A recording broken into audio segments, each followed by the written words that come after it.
ba? Mahal kita kahit di pinapansin ang damdamin ko. Di mo man ako mahal, eto pa rin ako nagmamahal ng tapat sa'yo.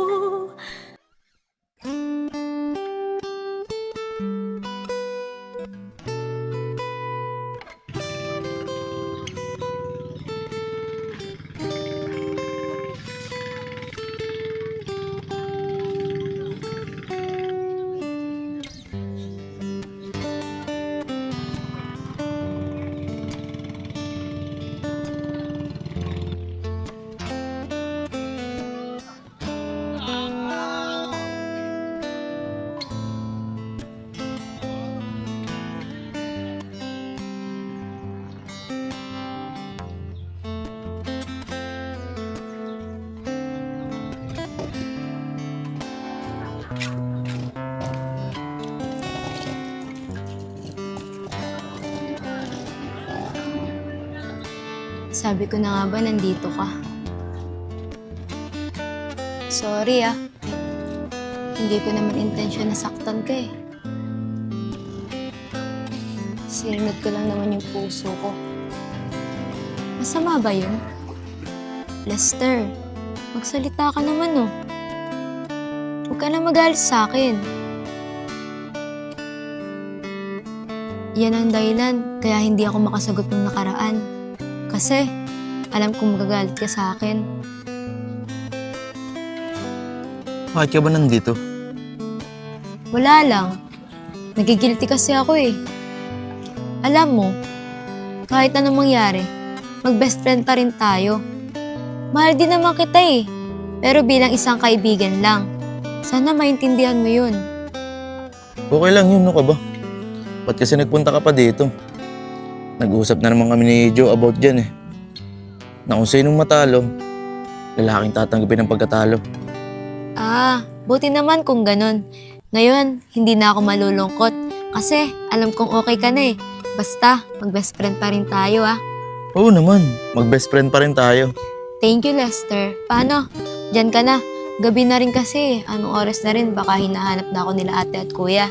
Bye! Sige, mag-iingat ka ha. Ingat ka rin.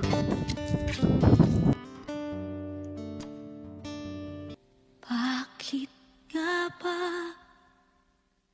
mahal kita kahit di pinapansin ang damdamin ko? Di mo man ako mahal, eto pa rin ako nagmamahal ng tapat sa'yo.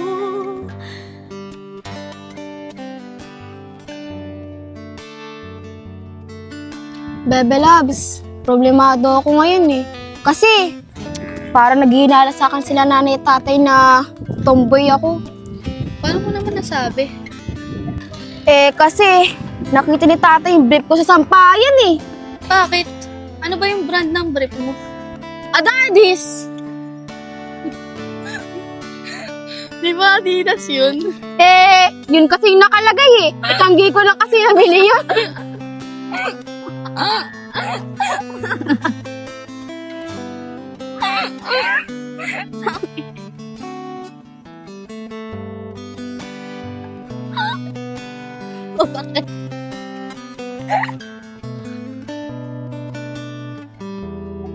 Ikaw talaga, Bebe Labs. Nilalait mo yung brief ko. Bakit? Ano bang brand ng panty mo? Ibon. Ha? Ibon? Oo, ibon. Di ba kasi wala kang ibon? Kahit man lang sa panty, makaranas ako ng ibon. Aray ko, grabe ka talaga sa akin, Bebe Labs, no? Alam mo, kahit wala akong ibon, bumawi naman sa muka. Ano? Mukhang ibon? Hindi! Gwapo to! Ikaw talaga, no?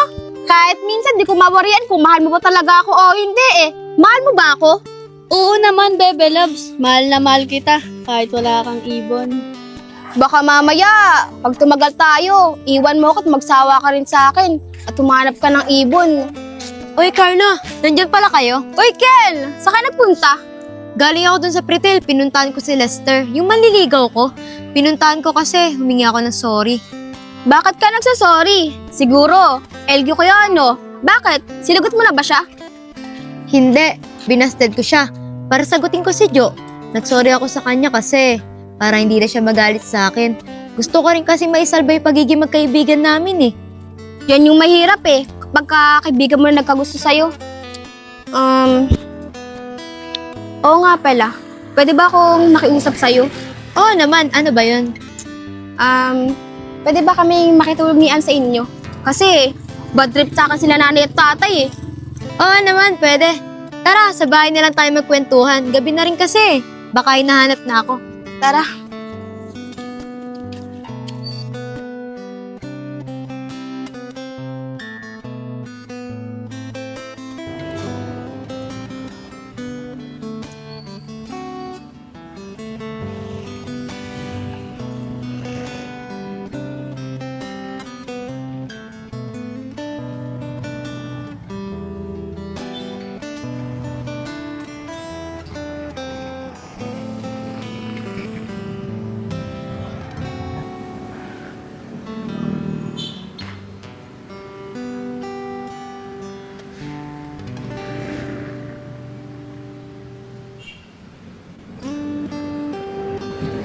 Anong meron, Ken?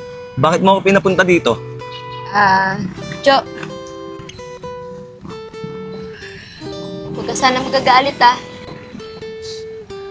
Kaya kita pinapunta dito kasi gusto kong sabihin sa'yo yung tunay kong plano.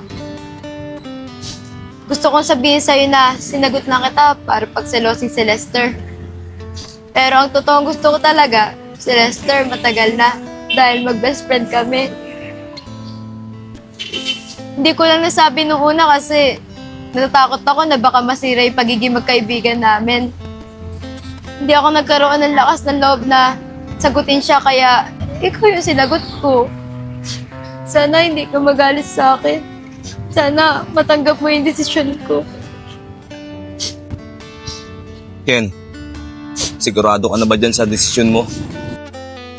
Oo, Jo. Sigurado na ako sa desisyon ko. Matagal ko na itong pinag-isipan. Sana mapatawad mo ako. Bakit nga ba mahal kita kahit di pinapansin ang damdamin ko?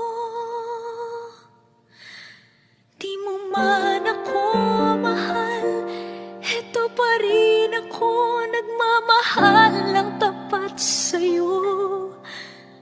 Bakit nga ba mahal kita kahit na may mahal ka mang iba?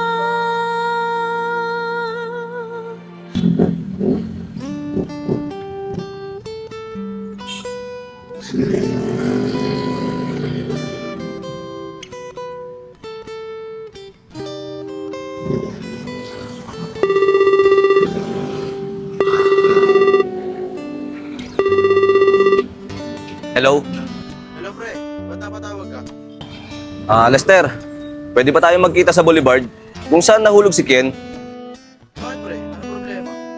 Basta, may importante lang akong sasabihin sa'yo. Bakit hindi mo naman sabihin ngayon? Magkausap na naman tayo. Lester, gusto ko sana personal natin to pag-usapan para mas maayos kong masabi sa'yo. O sige, pre. Anong oras ba? Mga alas 4 ng hapon. O sige, pre. Pupunta ako dun.